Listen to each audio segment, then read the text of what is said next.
The champagne flutes were already chilling, the photographers positioned, and Madison's smile practiced to perfection in the mirror.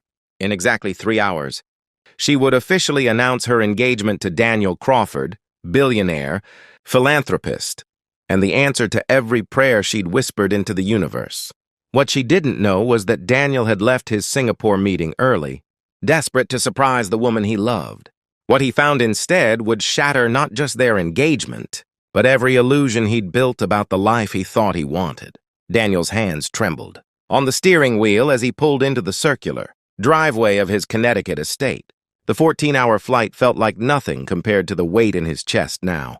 He'd been thinking about Madison the entire journey, her laugh, the way she touched his arm when she wanted his attention, how she'd seamlessly fit into his world of charity galas and board meetings. 6 months of dating, 3 months engaged, and he'd convinced himself he'd finally found someone who saw beyond his bank account.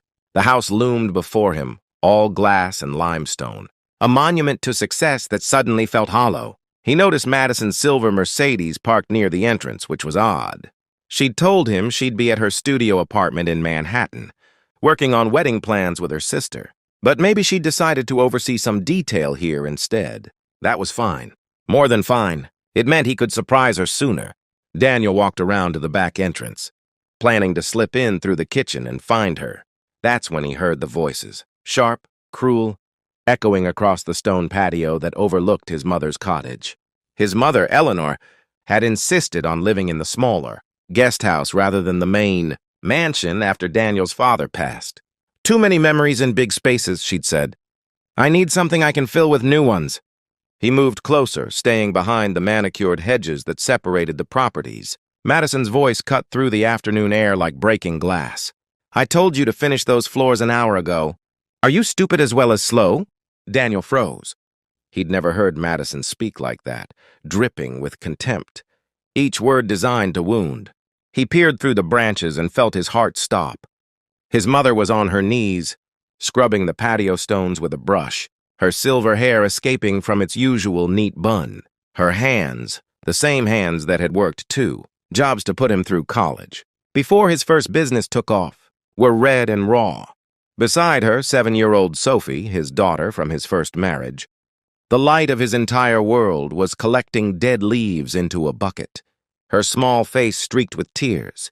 Madison stood above, them in designer heels and a white pantsuit that probably cost more than most people's monthly rent.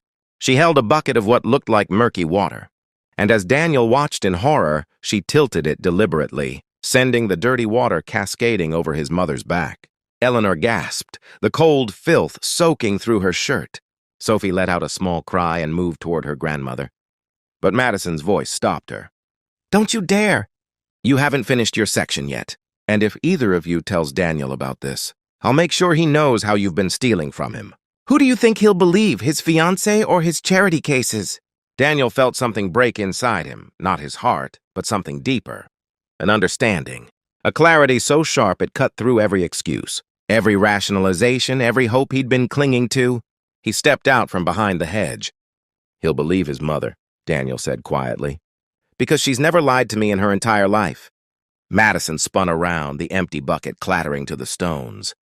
Her face cycled through emotions in seconds, shock, fear, calculation, then a too bright smile that made his stomach turn. Daniel, you're home early.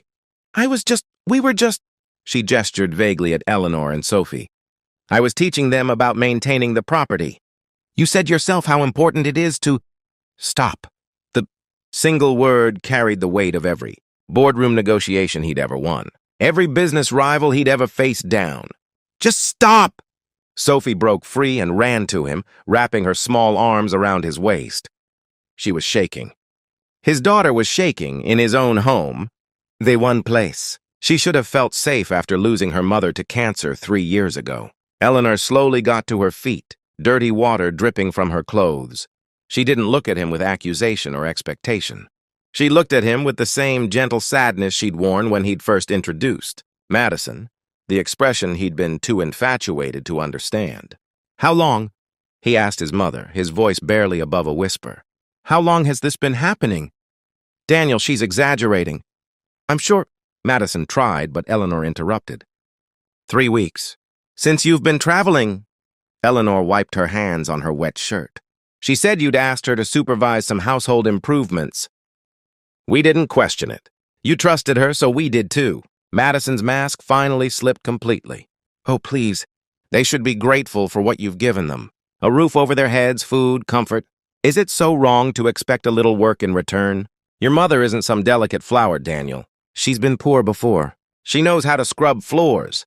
The casual cruelty of it, the reduction of his mother's entire life, every sacrifice she'd made, to something shameful, ignited a fury in Daniel he didn't know he possessed.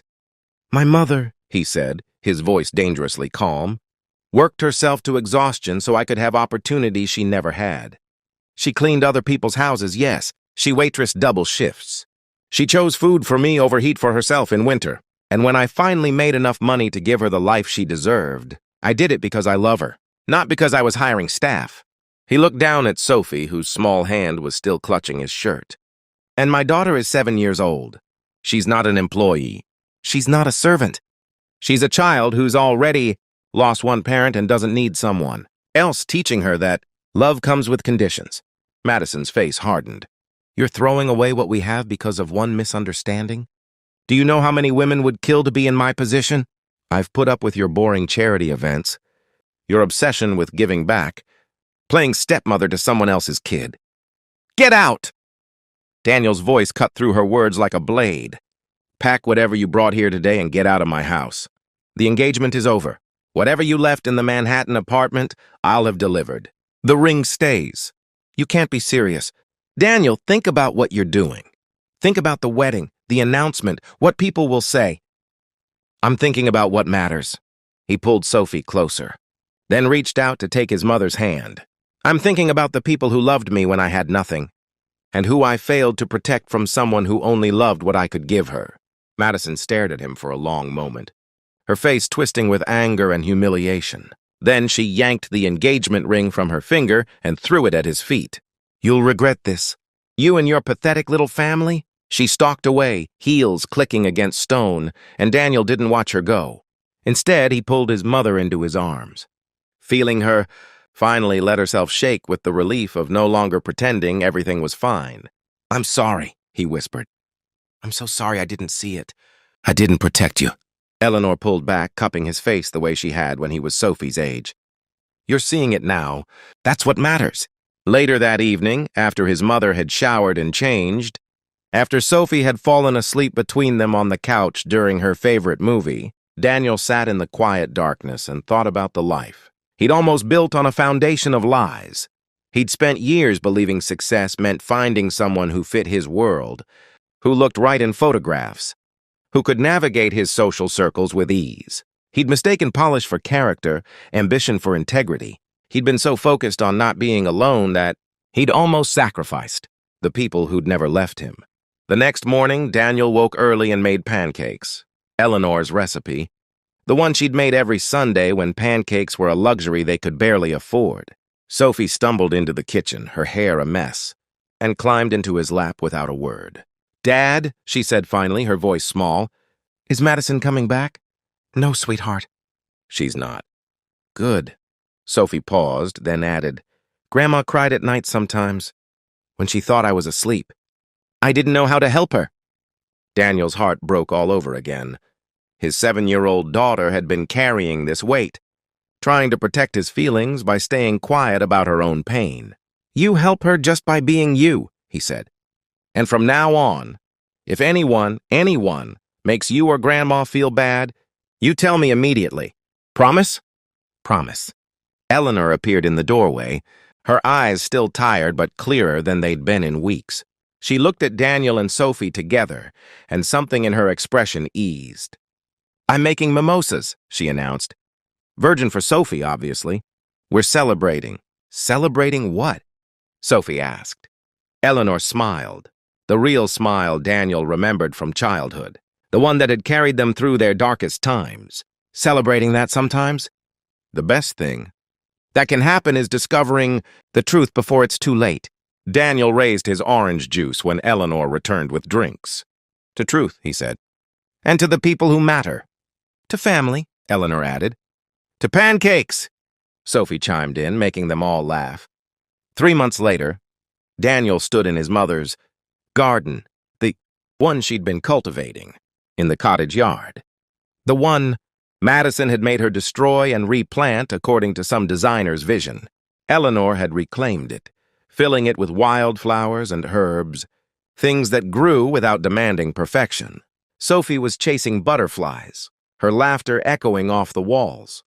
His company had just announced a new initiative funding education for children of single parents, inspired by conversations with his mother about the help she'd wished for during their hardest years.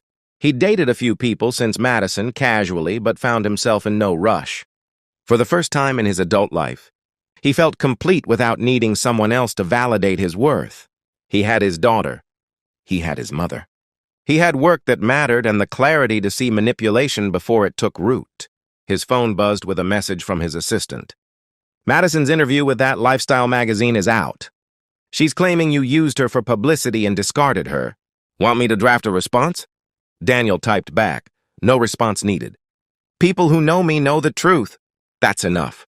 He slipped the phone back into his pocket and watched Sophie show Eleanor a flower she'd picked. His mother's hands, the same ones that had scrubbed floors and worked until they bled, gently adjusted the flower in Sophie's hair. Real wealth, Daniel thought, wasn't measured in bank accounts or property values. It was measured in moments like this, in the people who stayed when things got hard, who loved without conditions, who showed you through their actions what integrity looked like. He'd arrived home early that day, expecting to plan a wedding. Instead, he'd found something more valuable. A reminder that the most important treasures in life were the ones he'd had all along. Sometimes, he realized, the best surprises were the ones that saved you from the worst mistakes. And in the garden, surrounded by wildflowers and the laughter of the people he loved most, Daniel Crawford finally understood what it meant to be truly rich.